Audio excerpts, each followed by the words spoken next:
Hello, for today's teardown, one more piece of Tornado Avionics, the PDU Type D. So I have been watching these items for quite a long time on eBay, and at least I did purchase one at 40 British pounds. You find two models of PDU. There is this one and there is another one in a rectangular shape, which I may purchase maybe the next month, to see if there is any difference with this one. So, what is a PDU? According to the paper here, it is a Pylon Decoder Unit. So, probably something related to the management of the weapons on the aircraft pylon, in particular missiles and rockets. It was apparently decommissioned in 2017, so it is quite modern.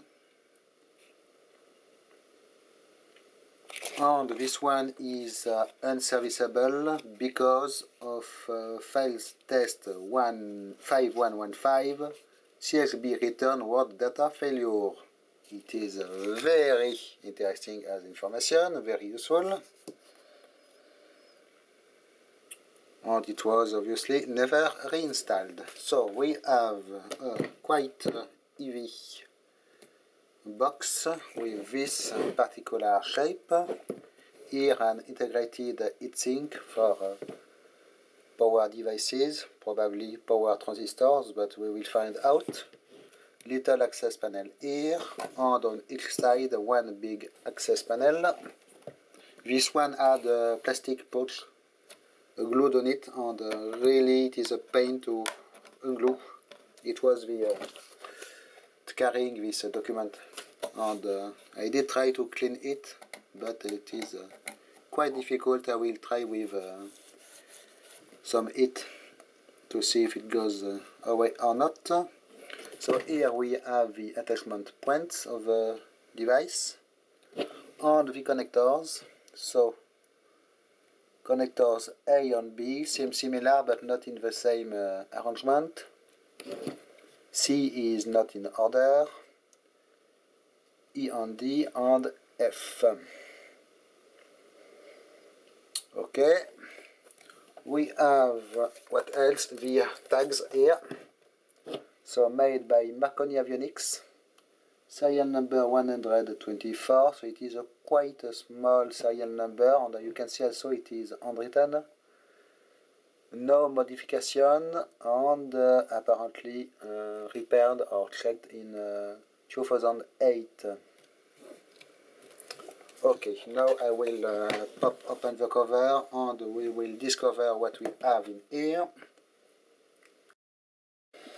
So I have no idea, maybe it will just be some wires and relays.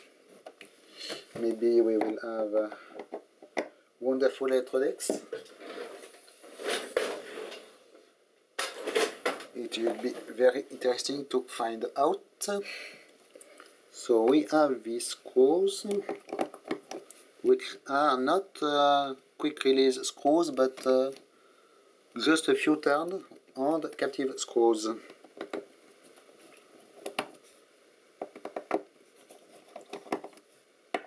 But a lot of them. As you can see, it is totally overkilled for this little cover.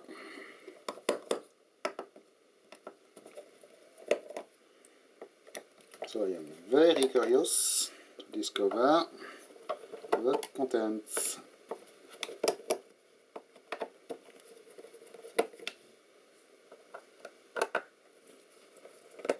There are still a lot of them available. Just search for PDU or Pylon Decoder Unit if you want one. Okay, first cover is mostly unscrewed and should lift off. Yes, so are you ready? Okay, apparently it is not empty, which is good. Just a part number inside the cover here, nothing particular. We have what seems to be a card cage here, corresponding to this little cover here. a lot of wires, some big diodes here, and on the side here I will show you it later because it seems actually very interesting. But first, this cover.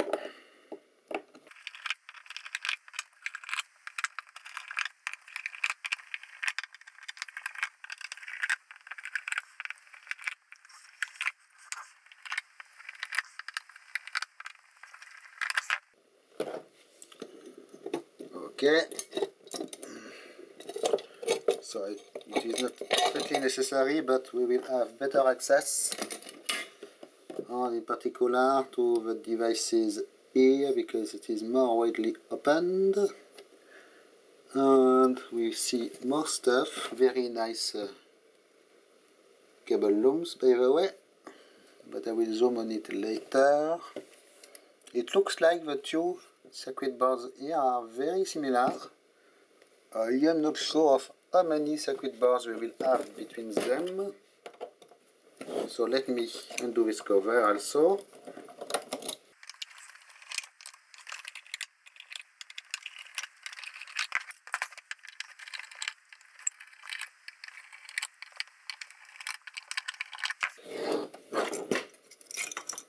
And it looks like we have one board in the middle. And I see already wonderful things, guys. So first we will zoom on the equipment here around. So we have apparently the backplane board that connects to the boards here. We have a part number and serial number, which is different from the serial number of the unit. The wires here for all the plugs and the bottom. And do you see here, here and here what we have? I was expecting just power transistors, but no. It looks like we have some kind of power golden hybrid circuits.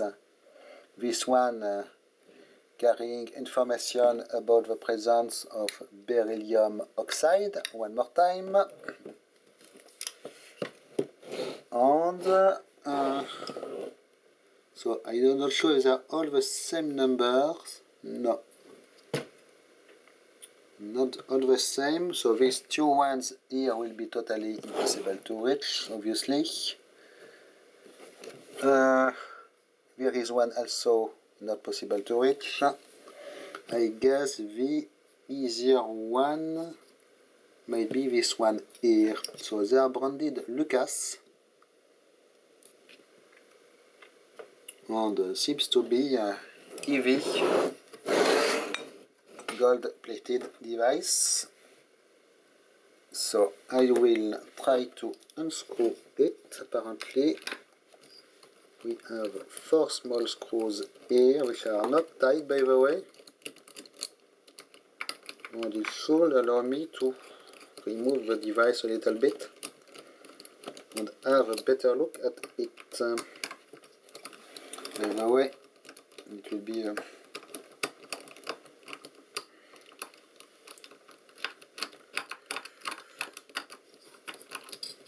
pretty quick teardown, I believe, because just this module to have a look at on the circuit boards.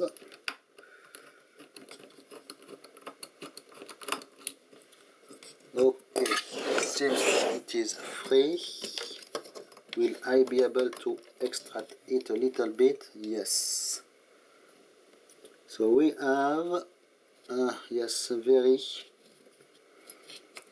serious piece of hybrid module, which will not be possible to open without damage. But this unit, I do not want to damage it, so I might consider having a look for another similar unit in a worse condition on sale, and which I could scrap just to have a look in the hybrids here, because it seems quite interesting. So apparently power hybrid, so is it for power supply needs or power amplification of some signal? I have no idea, and I do not think you will find any information with these numbers. By the way, this might be a date code of 1980. We will see if we find other possible date codes on the circuit boards. But this is this, so I will reinstall it and we will have a look to the circuit boards. So, it was 1 second for you, but believe me, reinstalling this thing was just crazy difficult because first, now I have a loose wire, which might be the problem of the device. I am not sure if it was loose already, but I did not wiggle it a lot. So we have actually one metal plate behind the device and the two plates with holes for the screws, which are not glued anywhere to the device, and they will come loose when you undo the screws. So you have to reinstall everything with no reach, and also the screws will get caught at an angle in the heatsink here, and really it was difficult. One quite bad design. I wonder how they did assemble it. Maybe they were put first, because here you can obviously undo the modules for the power supply, so it will be give some better access, but here at the corner really quite difficult. Okay, so speaking about these modules, I will not bother undoing them. We have apparently one bridge rectifier here with big diodes, maybe another one here with smoothing capacitors. Seems to be wet tantalum capacitors. All this mounted on these metal plates with Teflon insulators. So we have here the backplane board with all the wires arriving to it, some probably ground or power distribution plate here with all these wires soldered together. So two more hybrid modules here, and one more here. Okay, now it is time to undo the circuit boards. So for this purpose, they did provide holes here that should allow me to pull on them. Okay.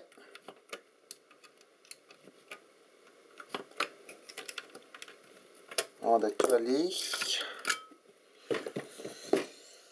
yes, the two circuit boards here are the same. I can see they have the same assembly number, so it will not be necessary to undo this one. And here we have, I will undo this one because I want to have a better look at the parts. If it will cooperate.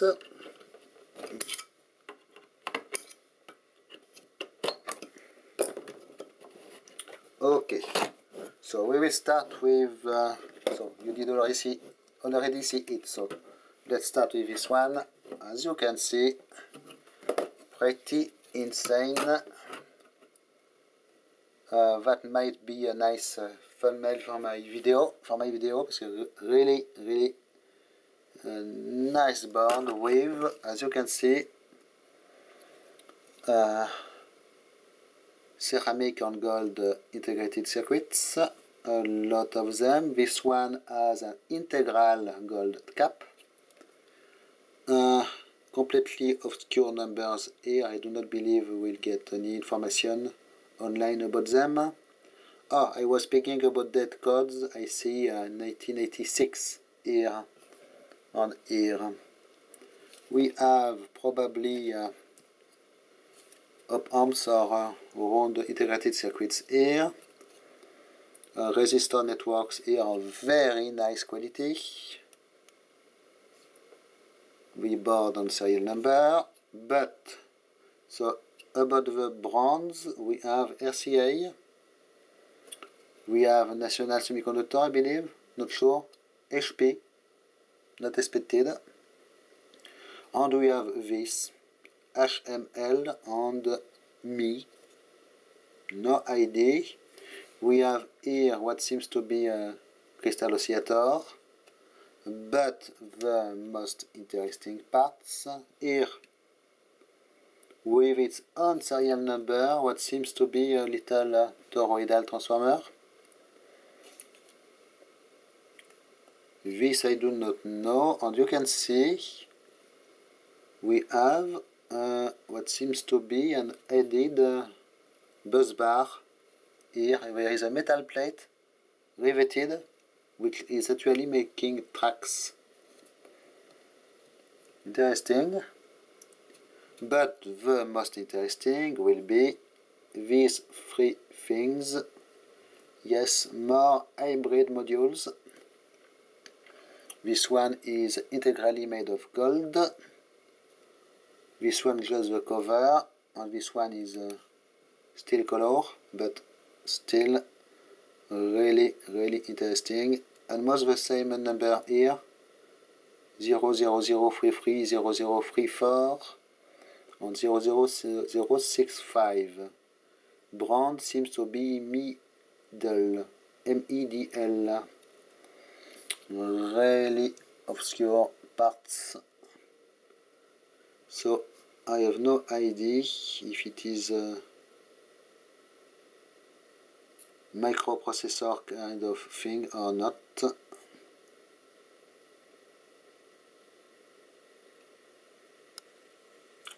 Possibly. This could be a microprocessor.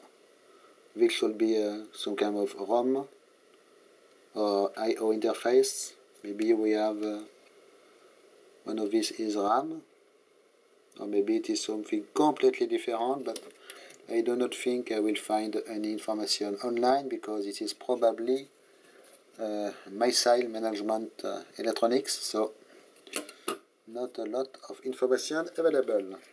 So about the other circuit board, so the one here is exactly the same, so I have everything in double quantity, which is nice. And about this one, wow, I believe it is the first time ever I see red, apparently resistor networks in a red case, really not usual. Brand is Techno. Here we have one more or even two little signal transformers like this, some power resistors, a set of ceramic ICs with unusual numbers, as you can see. More resistor networks here from DAL, and here we have what seems to be oscillators again, crystals, written 2 MHz. And this one actually has dead code of 1981. 1981 also here, 1980. So it is interesting that these two boards have ICs dated of 1986 or even 87 here, while the other parts are from 1980, so maybe they were replaced and it is an overhaul with a newer version, because it is quite a gap in time, and it is matching the 1980 dead code I found of the hybrid here. So really interesting, and I believe it is old. Of course the connector is heavily glued with gold, We have again this kind of headed plates on the side. Not too many bulge on this. I did not see any one. One here. A little one here, which is duplicate on this one, and here also. Okay, not exactly the same way of routing the wire, you can see between the two. Okay, so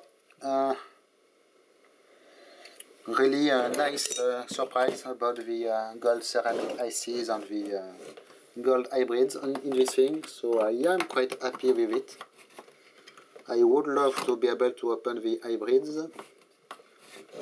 but I cannot scrap this one, so I will try to get another one, and also to get the other model. It will be interesting to see if it is any different or not. I might actually under-ear it quite quickly. Okay, so very nice piece of military avionics from the Tornado program. I was not expecting such nice quality of electronics inside, except for this completely stupid setup here, where you have no reach to reinstall the device. They could have done a separate piece here that unbolts and give you better access, and here it is even worse. If you need to replace one of them, really I wonder how you will do, because the accessibility is really poor. Okay, so I hope you did enjoy this teardown of the Pylon Decoder Unit Type D for the Tornado aircraft. So, thanks for watching, bye bye.